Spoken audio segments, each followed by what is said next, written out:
Système, logiciel numéro 1 de gestion d'école au Sénégal, destiné aux établissements scolaires, quel que soit le niveau. Préscolaire, primaire, collège, lycée, université.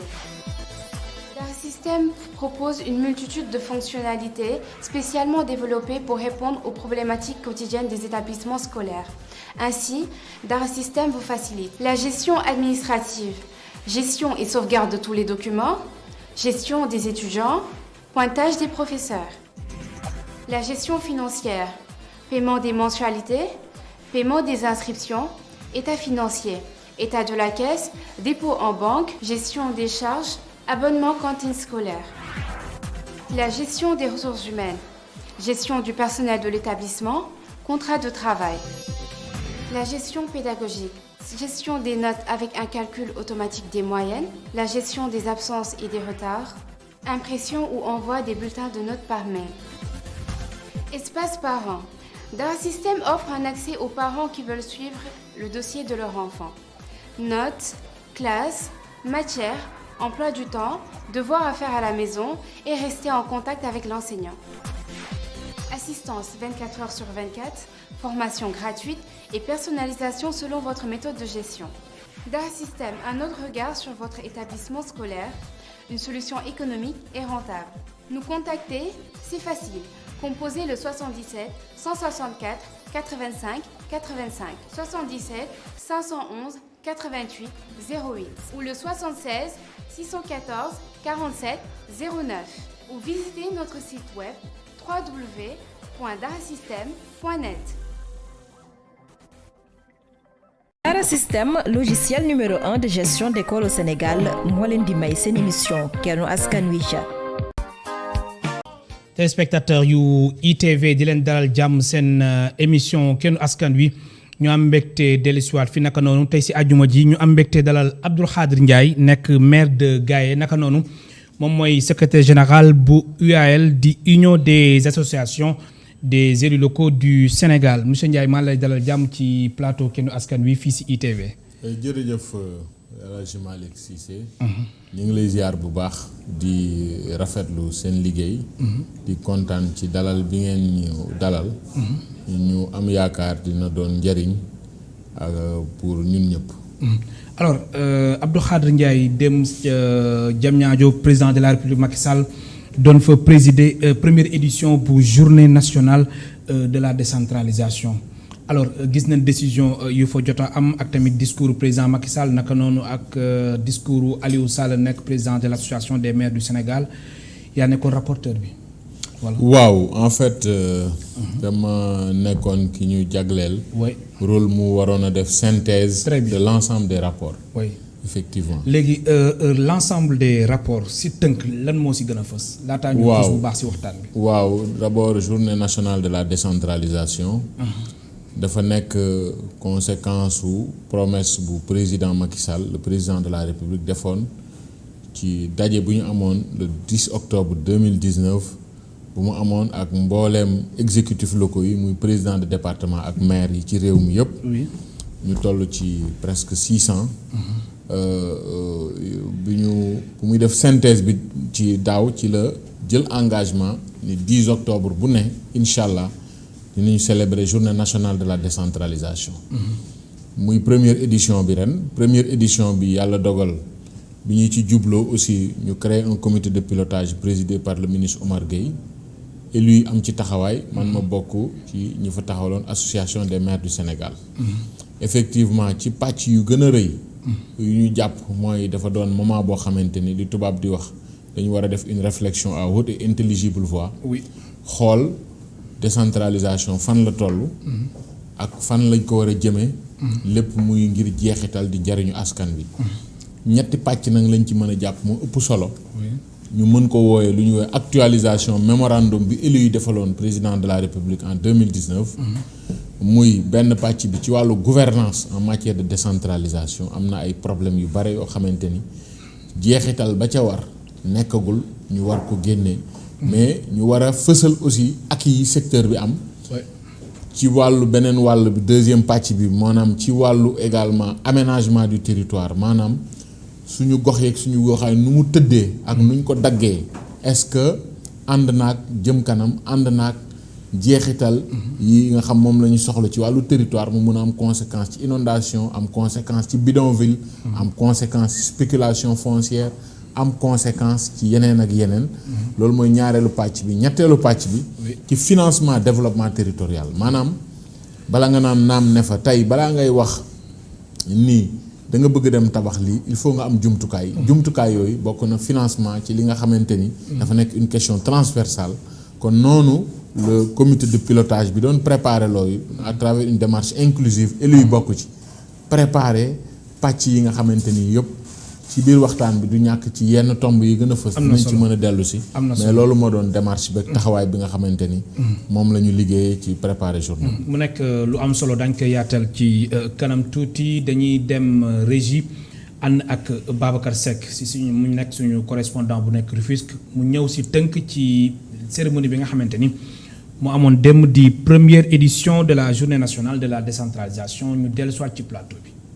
ci édition bu njëkk bëccëg bi njagleel décentralisation njiitu réew mi nga xam ni moo ko ubbi fàttali na ni ak ci parti bu nu mënti bokk maire yi ak président conseil départementaux yi dañu war a nekkal nguur gi ci seeni gox. collectivité territoriale ce sont des démembrements de l'État ay ndaw état bi la ñu état nag mooy li ñu tiim ñun ñëpp li nga xam ne moom la ñu bokk c'est au-dessus de tout ça ko kenn réeré mbir maintenant ci politique mën nañu kii sol mbubu bu vert kii bu xonq kii bu ñuul kii bu marron loolu amul solo waaye nag nañu liggéey dans le cadre de la République ñu liggéey dans le cadre du renforcement de la décentralisation dans un état de droit et loolu mooy li jëmal Sénégal kanam. njiitu réew mi artu na ci suuf si nga xam ne dañ koy joxe rawatina ñi jóge bitim réew te loolu mën a dem ba yee fitna muy sàkku ñu xoolaat ko. que partout y a des délibérations. mbirum suuf kenn du ko tudd ci réew mi waaye dafa jot ñu waxtaane ko ak fulla ak fayda buñ ko deful mbirum suuf si mën naa indi fitna ci réew mi daanaka bés bu nekk naa jot lu tolloog 20 jàpp juróom fukki dossier yoo xam ni ci coowul suuf rek la jëm loolu nag ci réew mi yëpp du ne da nga nekk maire rek ànd ak sa conseil municipal topp suuf si di dagg ku njëkk ñëw rek nga jox ko. de demande de dédommagement qui risque. ki jiite association maire yi nekk ci Sénégal. moom mu ngi wax ni service yi fare ci nguur gi war nañoo xoolaat seen liggéey jëmale ko ci wàllu suuf. nous savons tous. umpul kenn ni maire bi kese mënul dagg ay suuf di ko joxe faw mu am autorisation buy jógee sax ci gouvernement bi loolu ba amul joxe suuf mënul nekk nguur gi rek moo am sañ-sañ boobu administration bi yu si mel ne domaine wala cadastre am nañ si cër wax ñu ci mbirum suuf si ñu demee ci ndànk ñun maire yi nangu neen ko waaye it foo ñu wax agent yi nga xam ni ñoo nekk ci nguur gi yor liggéey yooyu. jéego yi nga xam ni ministre bi ñu dénk wàllu collectivité territoriale développement ak aménagement ñu bëri rafetlu nañ ko ginnaaw tournée bi nga xam ni ministre bi amal na ko ci fukki région ak ñeent yi nekk ci réew mi. di jaajëfal bu baax a baax Babacar Seck alors Abdou Khadre ñoo ko déggandoo de la nga si mën a wax. waaw kàddu njiitu réew mi. waaw xam nga njiitu réew mi dafa nekk ci rôle am nekk ci posture am. posture am mooy réew bu fekkee da nga ko jiite mu am ay charte yu ko encadré soo demee ba jamono ndax moom il est censé être en tout cas le plus informé des Sénégalais. ngay jot ay xibaar yooyu di indi ay jeexital yoo xam dafa indi fitna ci réew te du intérêt askan wa ndax loo xamante ne ay particulier ñoo ko moom bu bëggee indi coow ci réew c'est que problème am na ci ndax lu askan wi yëpp moom sax bu indee wax sax ñu mën ko wax sax baaxul mais ñu mën ko waxtaane kon moom ci posture am la nekk chef de l'État garant du bon fonctionnement des institutions, des équilibres, de la cohésion nationale. C'est important, il est dans sa posture de chef de l'État. Nous ñu nekk suñu posture exécutifs locaux. Oui.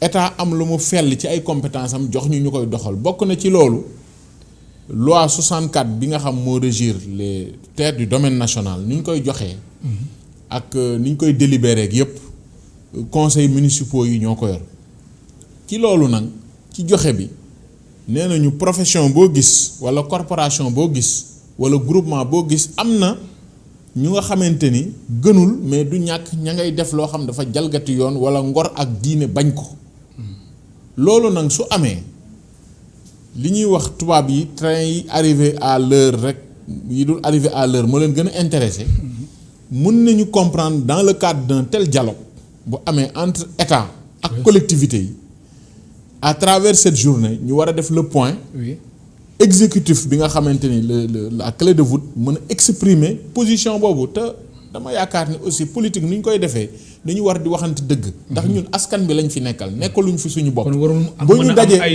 bu ñu dajee di masla du dox bu ñu dajee di masla di def le politiquement correct du ñu faire bouger les lignes alors que tollootuñu fu nga xam dañuy gérer ay desiderata wu benn corporation wala benn groupe wala ay circonstances exceptionnelles problème yi dañ ko war a adressé problème bu mel nii ñun yàgg nañ ko sóoraale ndax yàgg nañ ci waxtaan moo tax suñu réponse aussi xaarul def nañu réponse boo xam elle est juste elle est valable elle est vraie mooy du ñu weddi ni am na ay maire yoo xamante ni buñ ko càmbaree topp ko am nañ ci ay xibaar yoo xamante ni ñi ngi def li nga xamante ni mënuñu ko woy du développement territorial parce que un élu donc y a des maires véreux certainement am na ndax bu fekkee élu da nga war a def développement territorial waroo def un saucissonnage territorial c'est-à-dire teguñu la fi pour ngay dagg di jaay wala ngay dagg di galayaabe di yaataa yimbe mel ni yaa ko moom di jaay non mais pourtant loolu nag nañu meeku te loolu dafa bari loolu dama ne ma ne loolu ku koy defoo appliqué woo esprit ak lettre texte de la décentralisation une commune une collectivité c'est pour faire du développement territorial c'est pas pour faire autre chose comme ni ma ko waxee démb certains collègues di ma égratigner man si j'ai envie de faire mes beaux jours dans l'immobilier je vais créer une agence immobilière au moins les règles du jeu seront claires en jantal agreement mais soo ñëwee tey nga nekk une posture républicaine état jël population yi jël ci seen confiance fell dara jox la lu ñu la jox pour l'intérêt général acte yi ngay poser yëpp da nga war a bàyyi xel comme un sacerdoce ni acte boo posé maintenant dans certaines communes on a donné des exemples on a donné l'exemple de Malicounda on a donné l'exemple de Médina Chérif à côté de certains maires qui font vraiment peut-être du courtage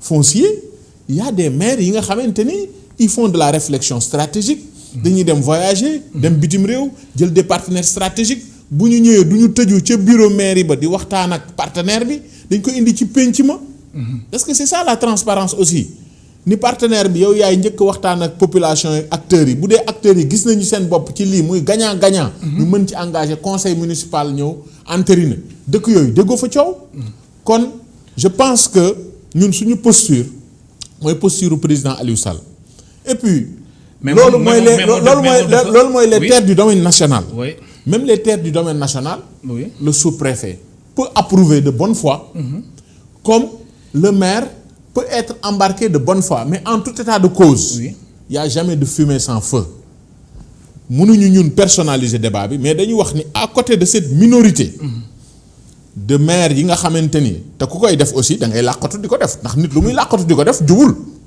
personne ne peut l'assumer au grand jour moo tax suñu position ñun ñoo jiite association yi 557 maires yi moo ñu fal mais doo gis ku mës a sañ taxaw di ŋàññ suñu position ndax lu dul yoon kenn waru ci am te dañ ko war a dénoncer maintenant l'État est suffisamment informé a suffisamment de démembrement pour ñu loolu c'est une question de sécurité publique c'est une question de salut national pour mën a traquer ces mauvais praticiens de la décentralisation pour ñu mën leen mettre hors état de nuire maintenant boo demee dans les zones urbaines parce que lu fi am mooy délibération sur les terres du domaine national ci wàllu suuf bail il y a des occupations précaires ça c'est les autorisations yi sur la voie publique yi ñu joxe am bail wala am titre foncier mais bail ak titre foncier benn maire mënul defar bail wala titre foncier je pense que foofu la président Aliou Sall doon relativiser mais moom dafa position bi nga xamante ni non responsabilité bi service ce serait technique de l'État injuste vis-à-vis aussi des fonctionnaires parce que man c'est pas parce que je suis maire mais moom loolu la wax non man en fait esprit lu ma comprendre lu mu wax dafa bëgg wax ni que am na loo xam c'est une responsabilité partagée entre l'État et les collectivités.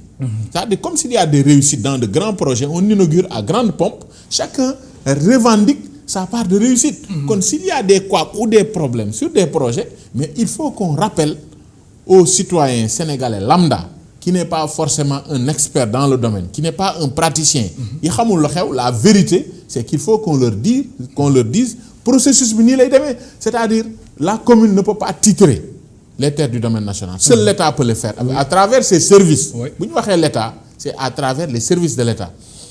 Instruire certains dossiers, ñëpp xam nañ les services des domaines du cadastre, de l'urbanisme ñoo ko. Donc c'est des choses encadrées. Donc su ma la comprendre aussi lu Aliou Sall wax mooy responsabilité bi service technique de l'État la. ñu bokk ci service technique de l'État. En tout cas, c'est la chaîne de responsabilité. La chaîne de responsabilité qu'il faudrait auditer en fonction des dossiers pour xam à chaque échelon ku nekk lan nga ci def li nga xam xel waru ko woon nangu nga def ko. Bu boobaa ñu situer les responsabilités. mais bu ñu situer responsable bu ñu ci yam nañu sanctionner parce que ñun suñu amul la culture de la sanction. Positive comme négative du baax parce que ki góorgóorlu ay nit seet si ko guddi mu mënoon dajeeg ñoom def naka sudul noonu ci suuf si muñ ko toog di liggéey pour njariñu ñëpp ba ay projet yu naat génn si ñëpp di ko jariñoo. Keneen ki nga xamante ni moom ma ngay def ay pexe di wut bunt yu mu koy jaare def neneen naka sudul noonu ca suuf sa boo leen bëggee yamale sur le même plateau doo encourager la mise en œuvre des bonnes pratiques. kon ñun lu ñu gis mooy débat bii nii en dehors de l'aspect comme bi ci am de l'aspect titre bi ci mën am. On voit que c'est un débat salutaire parce que dina situer les responsabilités, dina interpeller davantage la conscience des acteurs. Pour ñu xam ni tamit nekkatuñu ci jamono joo xamante ni lu ma neex laay def. te dara lu ma ci fekk loolu dafa war a jeex. loolu dafa war a valable ci ñëpp parce que république aussi loolu mooy valeurs yi ak noonu lañ ko war a doxal. Alors lan mooy solution bi ngir mbir mi mën a gaaw a jeex ndax njiitu réew mi nee na bis bu yàlla sàkk dina jot lu mat 20 ba juróom fukki dossier. waaw alerte la wax. day jot ay alerte. xam nga alerte mën na nekk fausse alerte comme mën na nekk vraie alerte parce que ki nga xamante ni tey da ngay ñëw di liggéey un travail d'intérêt commun mu xam ni tali bi bu jaaree fii toolu particulier la dina ko yokk baa mu wàññi ko te arrangé wu ko xam nga il faut sérieux aussi les types d'alerte kooku bu defee organiser une fausse alerte les gens auront le truc de savoir donc moo tax ce serait péremptoire nga wax nii rek président joxe na exemple ñi nga xam dañ xam fii dafa am projet terre ñu anticiper gaaw wut ay titre teg fa pour laaj dédommagement kon façon ak typologie problème yi du benn mais lépp man dama koy delloo ci benn l'homme et le pouvoir l'homme et l'argent c'est-à-dire ci wàllu jikko yi lay dellu pour que nit ki aussi li ngay yóotu wala li ngay lijjanti wala li ngay liggéey nga fexe mu du ñu ay donneur de leçon ñun ñëpp ay taalibe lañu dañuy góorgóorlu mais nga jéem fexe bàyyi sa bopp xel ba nga amee comme li mag ñi di wax am baax na ñëpp ko bëgg benn gor bañ te yokku mais amin bi nga fexe am ko noo xam bu ëllëgee kat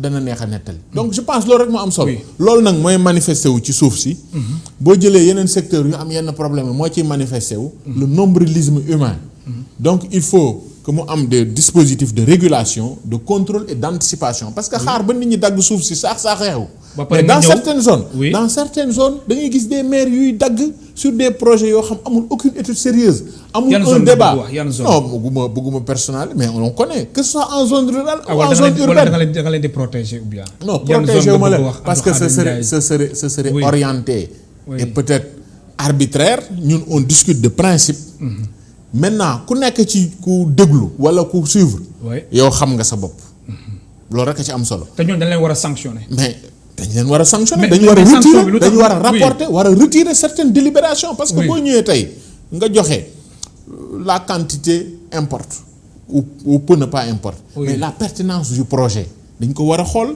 les impacts environnementaux dañ ko war a xool l'impact du projet par rapport à l'envergure du projet sur la commune le département la région dañ ko war a étudier la nation tout court dañ ko war a étudier impact yooyu soo ko étudier nga xool tout ce qui est RSE est-ce que c'est pris en charge aujourd'hui on va aller vers du gagnant-gagnant le président l'a dit hier nañu fexe collectivités yi di nekk beaucoup plus actionnaire que ñëw joxe suuf rek di xaar naan jël ñetti xale yu liggéey parce que la ressource si elle est produite mu dugg ci GAFA wala ci NAFA collectivité bi bu ëllëgee mën nañ ko utiliser pour éducation mën nañ ko utiliser pour santé mën nañ ko utiliser pour leneen am na solo donc alors loolu moo tax vraiment ñun position bu ñu ci am mooy c'est pas parce que y a de mauvais élèves que les classes doivent être désertées nañu encourager ñi nga xam comme ni ñu joxe exemple boobu mais mauvais élèves yi ñoo ëpp wala dafa mel ni de. non voilà non ëppuñu non c'est sûr peut-être qu'il y a beaucoup d'élèves moyens mais mauvais élèves yi ëppuñu moo fàttali suñu mbokk téléspectateurs ñu ngi dalal tey Abdou Khadre Ndiaye nekk maire de Gaye naka noonu moom mooy secrétaire général bu UAL du Union des associations des élus locaux du Sénégal mën ngeen participer ci émission bi soo leen wootee ci 88 628 74 74 alors gis nañ léegi conseil municipaux yi ñoom amatuñu prérogative ngir seen délibération di xëcc teer yi di def nu mu leen neexee comme ni ñu koy faral di nemmeekoo yéen loolu waa UAE ak AMS di association des maires du Sénégal yéen a ngi koy saluer wala.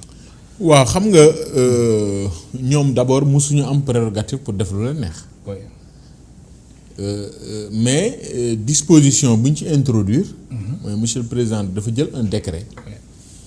pour ci mois de septembre bi pour élever un peu le niveau de contrôle de légalité. Mais ça ne touche pas fondamentalement la compétence du maire. Le maire en réalité n'a pas de compétence à lui seul pour délibérer. Parce que le maire c'est un conseil municipal qui a été élu président du conseil municipal et en même temps maire. C'est le conseil qui délibère.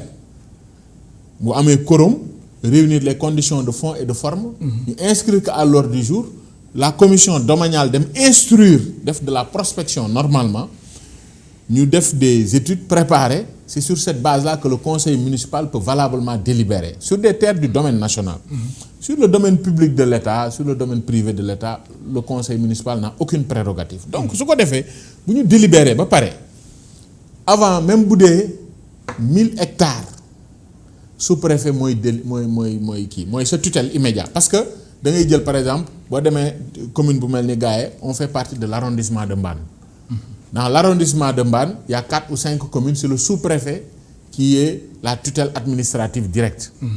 Donc, si nous avons approuvé, c'est le sous-préfet qui approuve. Bon, demain, à l'échelle du département, commune bu mel ni Dagana wala Richard Toll, tutelle par exemple, c'est le préfet. Et c'est comme ça, il y a une répartition pour équilibrer le travail parce que les acteurs de la déconcentration aussi, c'est l'autre pied de la décentralisation. Waruñu leen surcharger. Moo tax il y a une répartition de ces tâches-là. Léegi nag approbation boobu daan am les gouverneurs dans l'échelon administratif occupent des postures en termes de responsabilité, de lisibilité sur les politiques structurantes de l'État, beaucoup plus de responsabilité. Le président élevé ni au-delà de 10 hectares. day dem ci préfet au-delà autorité administrative voilà au-delà de 50 dafay dem à partir de 50 day dem ci gouverneur et cetera loolu nag ñun association yi lenn rek lañ ciy demander qu'il y ait de la diligence et mieux yamul foofu day am obligation ñu enregistrer ko maintenant au niveau du secrétariat général du gouvernement. Très bien. Bon maintenant on ne peut pas munoo bëgg omelette te doo tëj nen bi. Ça veut dire que ñun ñoo war a def de la célérité pour que ça renforce le contrôle de légalité et la transparence parce que gouvernement aussi yenn outils yi rek la mën jël. Parce que du ma ni ñoomi neen la maanaam entre sous-préfet préfet gouverneur. Pour ñun c'est le commandement territorial. Alors soo nee célérité da nga bëgg wax ni procédure yi. Voilà par exemple tey. su amee ëllëg des projets d'intérêt communautaire yoo xamante ni c'est démontrable ñu fexe rek. ëllëg mu bañ a am ay lenteur dans l'approbation aussi. Ça c'est le pendant donc en termes d'anticipation bu ñu defee un peu de prospective loolu rek lañ ci mën a craindre. Sinon pour koo xamante ni yow li ngay liggéey yaakaar na ni yaa ngi ko teg ci principe yi nga xamante ni njariñu ñëpp nga ci jiital pour man amul benn crainte majeure. alors bu ci am gis nañ dem Pikine foofu ay xeexoo moo fa amoon ndax conseil municipal bi daf ko doon réunir ngir amal seen délibération. ay xeex yu metti am fa ndax muy Pikine Ouest bi nga xamante ni Pape Gorgui Ndong moo fa nekk loolu yéen waa AMS ak UAL est-ce que jotul ngeen fexe ba noo leen di waxtaanee askan bi ba lu ni mel bañ a am. bon man xam nga xaw ma déjà Pikine. dégg naa rek problème mu armeel yi. yi nga xamante ni yàlla na yéex te rafet képp ku génn àdduna mooy këru dëgg gi. kon loolu lu ñëpp bokk la te kenn amagul saafaraam kon loolu alalu ñëpp la. bon suivre naa effectivement le maire Abdoulaye Timbo di masawu coono notre collègue maire Pape Gorgui Ndong xamuñu yan desiderata moo fa am maîtriser wuñu le fond du dossier bëgguñu wax lu ñu maîtriser wul mais pour rester sur les principes su dee bërëb boo xamante ni ñëpp ko soxloo ñëpp ko bokk dafa soxlaam dafa taxaw soxla particulier yi dafa war a céder. maintenant nag dëkk boo xam nekkoo fa maire dëkkuloo fa maîtriser woo la question recevoir leen gisoo leen les parties prenantes la perception médiatique nga ci am mënoo lu dul rester sur les principes. parce que en toute chose aussi il faut pouvoir situer les responsabilités. principe bi mooy li ñëpp soxla nañu xàllal li ñëpp soxla. toolu dëkk bi kay. la ñu war a xàllal balaa ñuy xàllal toolu bàyyi kenn. bu toolu dëkk bi demee ba waa dëkk bi seen xel dal. ñu soog a xool nag ku ne. kër loolu mooy solution bi. loolu c'est ça c'est des principes universels c'est-à-dire on ne peut plus faire l'économie de ça. quand on parle de participation citoyenne ñu ériger ko en principe. Avec l'acte 3 de la décentralisation à son article 6 démb rek demandé nañu au chef de l'État et au gouvernement ñu diligenter ak le ministre Omar Gueye que nous félicitons au passage pour sa célérité ñu diligenter l'opérationnalisation des décrets d'application parce que suñu ériger la participation citoyenne en principe il faut l'encadrer parce que aussi on ne peut pas être dans l'anarchie. On ne peut pas avoir le beurre, l'argent du beurre et la fermière. On ne peut pas être et la société civile et à la fois tout le temps nekk boppu gaynde buy sol deru xar. Il faut que la clarification des rôles est importante dans le jeu des acteurs. Et je pense que au niveau de Pikine li ma ci jotoon jàpp ma jëlee ko ci làmmiñu le maire Abdoulaye Timbo qui est un collègue maire de la ville. collectif sama suuf sama wala seen suuf seen armel xam nga njóobeen yeeg njaay ni dañu ragal. yàlla na yéex te rafet. mais ñoom bi ñu fa demee bi ñu ko sensibiliser wax ko ni ko yoree 12 hectares là-bas de disponible occupé comment ou pas parce que entre këyit yi et la réalité il faut voir les choses il a dit automatiquement que lui-même est membre de ce collectif. Parce que la revendication était légitime. Donc je pense que ñun en tout cas mënuñu lu dul woote à l'esprit de dialogue, d'ouverture, et je suis convaincu que les collègues maires que yi ma xam te li ma xam ci ñoom te loolu laa mën a seede muy Pape Gorgui Ndong muy Abdoulaye Timbo ils sont aussi sensibilisés que nous sur les enjeux de l'heure ak intérêt bi nga xam seen askan ndax ñoom ñoo leen fal. En dehors man posture ak sensibilité bu ma ci mën a am je pense que su ma ci amee benn ñoom war nañ ci mën a am ñaar. te lu dul jàmm nag jàmm ko gën mais nag jàmm nag ci réew mi. nañ ko wax gis nga ku bëgg jàmm. da ngay wax jàmm di dox jàmm di def jàmm. am na solo terewul nag. boo waree yëglu nga yëglu. nit ñi nag borom xel lañu bés bu ñu déggee lu xel mën a nangu daañu mën a àtte. alors léegi acte 3 de la décentralisation bi ak coow yi ci am yëpp ci wàllum litige foncier est-ce que lii di wane ni acte 3 bi dafa am ay limites. waaw xam nga acte 3 bi. lu baax la. mais am na ay limites. bien sûr. oui am na ay limites am na ay contraintes. ñun démb schéma ak Canava bu ñu travaillé sur les acquis du secteur de la descente et de l'acte 3 travailler sur les contraintes les limites. soo ko def ay exposer ay défis ak ay recommandations. donc ça veut dire que objectivité rek mooy li nga xam mooy jaadu dans une démarche scientifique. limites yooyu bokk na ci les incohérences territoriales parce que bu leen fàtte réforme bi c'était un package qu'on avait vendu aux populations qu'on avait présenté. C'était la communalisation intégrale pour que les communes soient d'égale dignité. Yéen a ngi fàttali les communes d'arrondissement et les communautés rurales. amuñu woon droit am fonds de dotation amuñu woon droit def des recrutements amuñu woon ay marge de manœuvre mënuñu woon def dara dañ fa nekkoon pour di topp les anciennes communes de plein exercice. Deuxièmement, la création du département comme collectivité territoriale ñu décréter ko. Ensuite ñu supprimer la région qui était un échelon qu'on pensait un peu trop loin de la réalité départementale.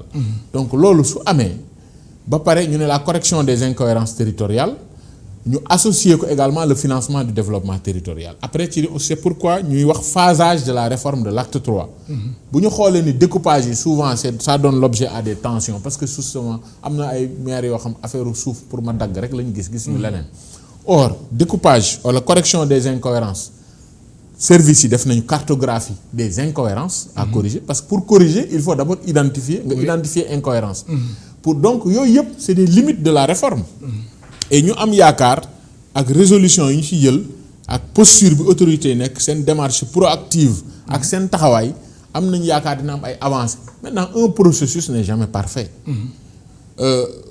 moo tax sànq yaa ngi may est-ce qu'il y a beaucoup de mauvais élèves man la peut-être que nit warul naw lu mu liggéey maire bu nekk jàpp naa ni bu doon sagoom population mi dana leen jàppale loo xamante ni benn commune ci àdduna bi amu ko. kon mais nag maire yu saax-saaxee suuf si bëri nañ trop. waaw mais ñooñu su ngeen xamee nañ leen dénoncer. waaw ku ko xam na leen dénoncer. quand même mënuñu nekk dans un pays boo xam am na ay institutions. nit ku ko xam am ay preuves nañu def na citoyen assumé wu maintenant bokk na ci li yàq dëkk bi. mooy un citoyen même bu ñëwee ci benn service public gis fa dara au lieu mu sensibiliser wax du ko def day régler problème am génn dem kon problème bi du mës a régler mais man mi subir injustice. wala ma dund sama quartier gis fa loo xam wóor na ma bu ma ko dénoncé wul baaxul parce que il faut que ñuy mener des combats pour les générations futures. mais ku nekk dafay bëgg a régler problème am génn dem yoonam de façon yoo xam kenn du ko yëg. alors ci limite yi nga xamante ni si recommandation yi ngeen def dem jëm ci wàllum acte 3 de la décentralisation yan nga jàpp ni dafa jàmp loo xam ni dañ ko war a saafara tembe. waaw mu gën a gaawee. bon je pense que lépp priorité la mais am na lu gën a jàmp. bokk na li gën a jàmp mooy correction incohérence territoriale yi parce que tey boo nekkee communauté rurale. bàyyi 20 kilomètres sa dëkk. 20 kilomètres. sa dëkk village centre nga ñëw ba buntu beneen dëkk dafa def ay lotissement xam nga loolu c'est une approche pour la boulimie foncière parce que booy def loo xam c'était dafa intéressé waa village centre. da nga war a partir du rayon de ce village là donc moo tax correction incohérence dina régler question inondation yi question assainissement question bidonville yi question dina régler beaucoup de questions structurantes et dina parachever une bonne partie de la réforme parce que réforme bi c'était un package parce que suuf si c'est une ressource. comme xaalis nu mu nekkee ressource. donc fonds de dotation ak fonds de concours yi ancienne commune bu ñu koy séddoo ak ancienne communauté rurale yi fonds yëpp wàññeeku dañu wax maintenant il faut mutualiser les ressources ñu développer intercommunalité aussi loolu aussi dina doon piste boo xam dina régler toutes ces divergences yi nga xamante ni su dee ñun ñëpp intérêt général moo ñu tax a jóg cohérence moo ñu tax a jóg waru am problème deuxième bi. mooy ñu parachever le financement du développement territorial.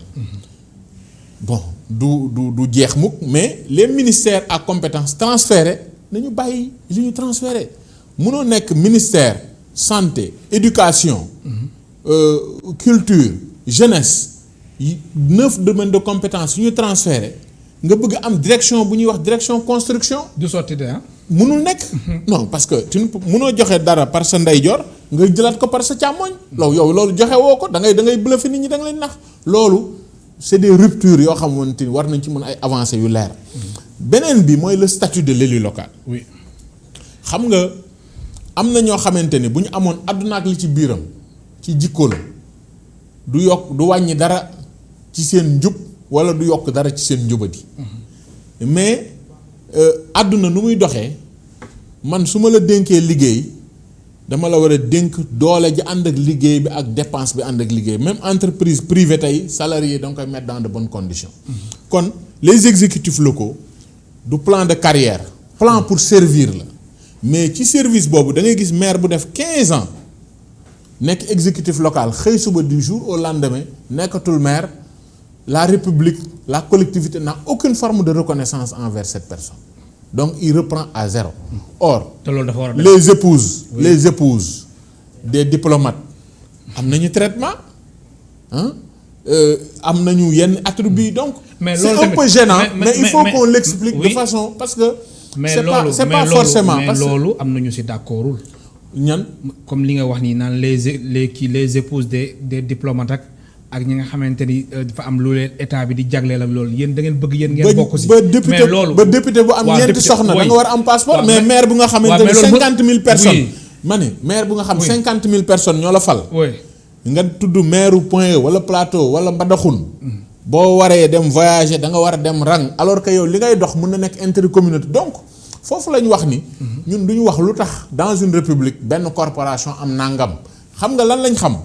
parce que mais avantage boobu noonu ngeen di bëgg sàkku est-ce que xajul si askan bi. non du avantage. c'est-à-dire c'est le statut. oui c'est pas des avantages particuliers. statut bi nañu war a xoolaat. Il faut un statut dans toutes les corporations. Oui. dans tous les pays du monde il y a un statut. yow par exemple un directeur même d'organe il y a un statut il y a le code de la presse il y a le code donc il y a un statut c'est-à-dire corps yëpp dañu am maintenant fii xam nga ñu ngi poser même question problématique cumul des mandats c'est subséquent à ce statut bare na fi ñoo xam boo leen waxoon kaay nga tànn mairie bi loo bëgg sa dëkk cosaan kaay nga tànn mairie bi wala nga tànn sa liggéey mais dañuy bàyyi mairie bi parce que imaginez-vous un maire il touche 298 man j'ai un bulletin je peux le dire je touche 298 000 francs 298 000 francs sëriñ bi boo amee suñu yenn mbokk yu jógee d'un village à l'autre gane si la ñaari yoon bu heure añ jotee donc mais nag mais y a des avantages ndax non c'est pourquoi nag avantage yooyu y a des avantages des avantages induits du avantage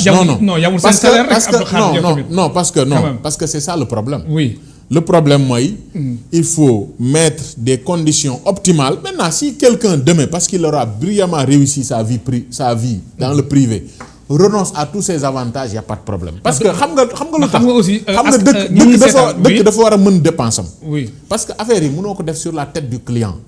Nous savons y a beaucoup de maires yoo xamante ni lu ñu leen di fay indemnité ils dépensent 20 fois plus yàlla may na leen barke boobu ci lu ñëpp xam lu nit mën a tracer ci réew mi mais booy calculer da ngay calculer ëllëg on dit qu'on n'est pas dans la plutocratie on dit que valeurs yi dafa war a dellu si on dit que du ko am xaalis rek la ñu war a fal mais loolu da nga koy waaj mbir da nga koy waajal reer guddi lañ koy def mais bëccëg lañ koy waaj il faut nga teg des conditions standardisées yoo xamante ni par exemple dama lay jox yenn réew yi boo demee un maire du métier fonction la mais boo nekkee directeur d'école nekk maire selon maire bi nekk 5000 habitants 10 000 habitants ñoom calculer nañu le temps de travail qu'il faudrait consacrer à la municipalité bu mënul ñàkk léegi su ko defee la mobilité sur la mobilité et il règle la question de la mobilité en même temps ça veut dire que su dee maire yi 5000 habitants nga xëy na dinañ la may 2 jours par semaine ngay continuer yeneen 3 jours yi des ngay dem école ba bi nga doon jàngalee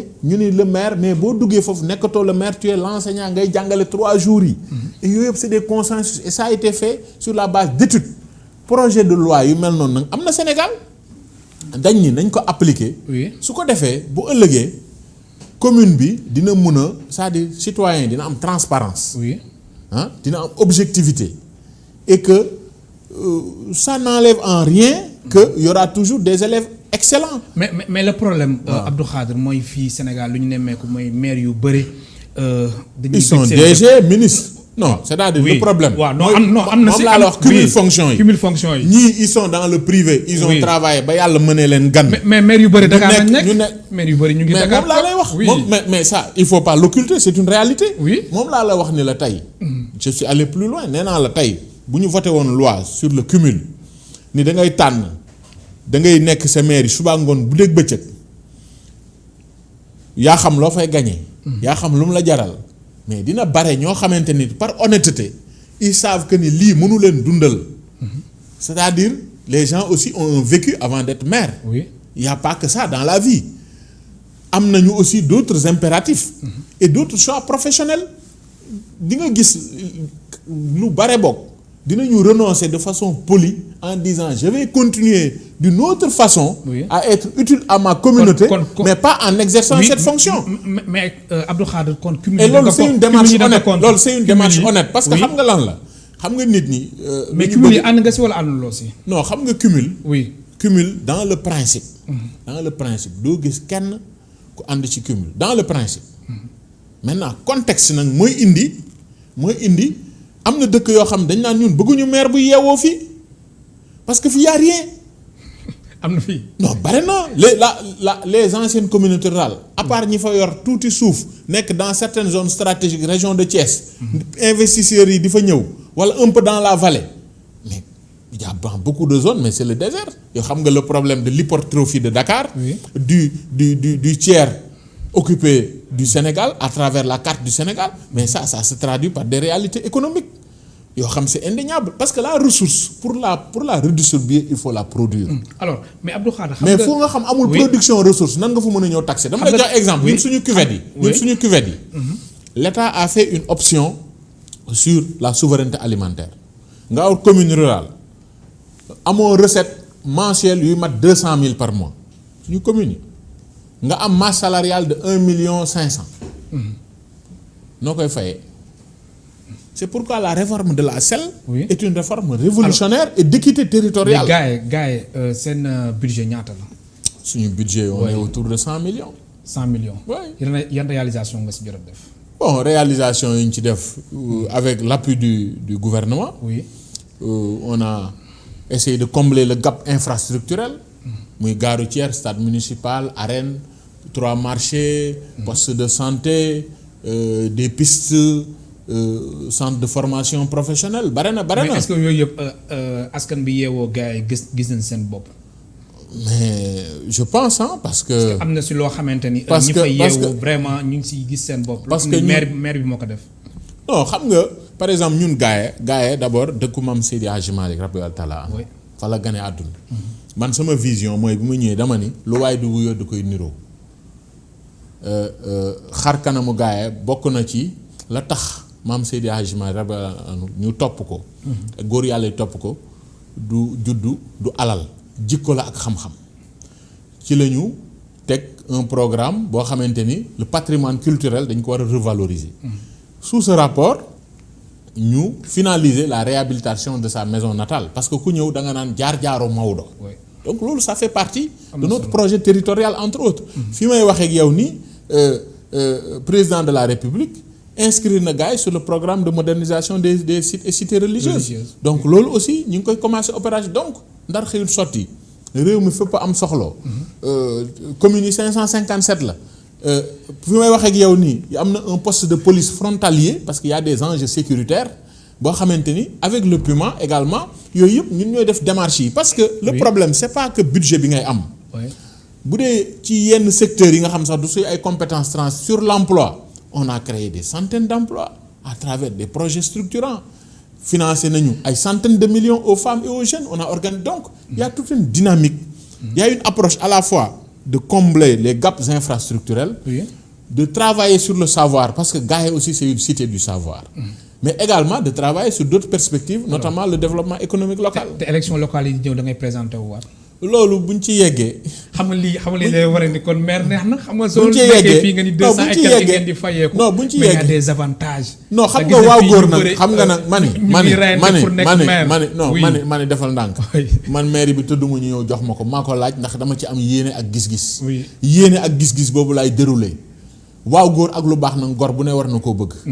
ndax mag ñi dañuy wax suñu dëkk ba fële doom kenn du ko lekk kenn du ko naan dafa war a am lu mu war a jariñ mbokkam. bu fekkee mën na ko. mais ànd ko nag ci ak nawlante ak waxante dëgg te yàlla tax ak la ma sama sëriñ bu baax ba waxoon sëñ Babacar Sy Mansour waa gaay di ma am ñu ma doon gërëm am ñu ma doon ay xalaat mu ne ma Njaay maa ngi lay sant ñaar ci dëkk bi mu ne ma bu fi digaloo mënul bu fi bañ loo mën. loolu nag wax bu xóot la. loolu rek am solo mu nekk lu am solo alors élection locale da nga gis ni dañ ko war a reporter wala ñu mel élection yi bañ ko waree def yàgg na. mais puisque ñi ngi ci dialogue bi. partie prenante ya fa nekk. nee na dañu évaluer encore fichier pour man sama position la pour man y a aucune pertinence à évaluer on a évalué combien de fois le fichier on va encore enrichir des collègues consultants 2 cabinets 3 pour ñu ñëw def étude bon ils vont nous donner une conclusion les acquis les trucs les recommandations ñu demaat ñu daw donc mais puisque psychologiquement mun na dalal te dëkk pencoo dañ koy pencoo te lu dul jàmm ko gën nous on respecte cette truc parce que loolu mooy dynamique bu baax bi bu fekkee nag évaluer nañ ko ba pare bu boobaa ñu xool parce que élection mënoo ko def ci nawet ndax bala nga naan naam ne fa y a d'autres urgences waa Kër Massar ñi doon tëmb fan yi président réaffirme mesure d'urgence ku fa ñëw yenn période yi di leen tegal urne daañu la booleeg sa urne parti boo mën a bokk. mais élection yi mars 2021 nañ ko jàpp. non mars. Oui. mooy loolu lañ ko jàpp. Oui.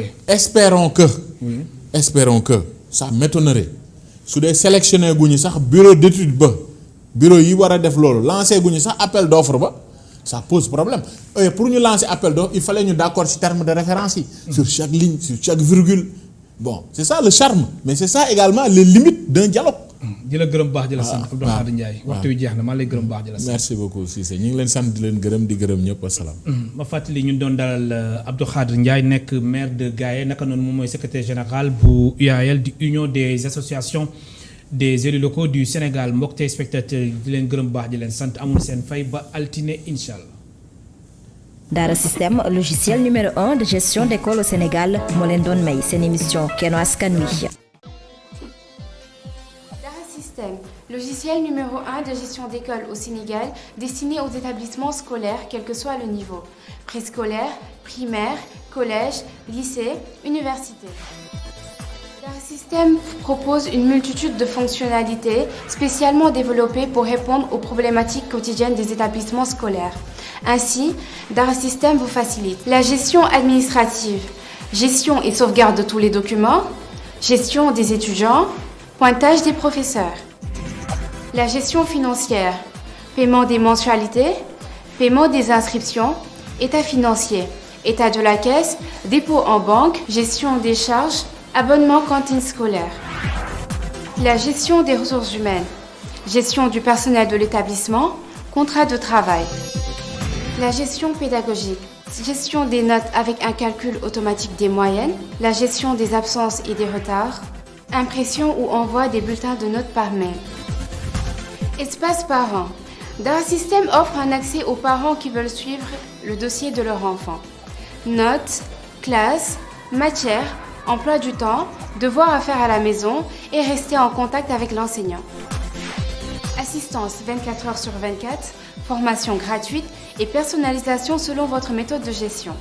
Dara Système, un autre regard sur votre établissement scolaire, une solution économique et rentable. Nous contacter, c'est facile. Composez le 77 164 85 85 77 511 88 08 ou le 76 614 47 09 ou visitez notre site web www.darasystem.net.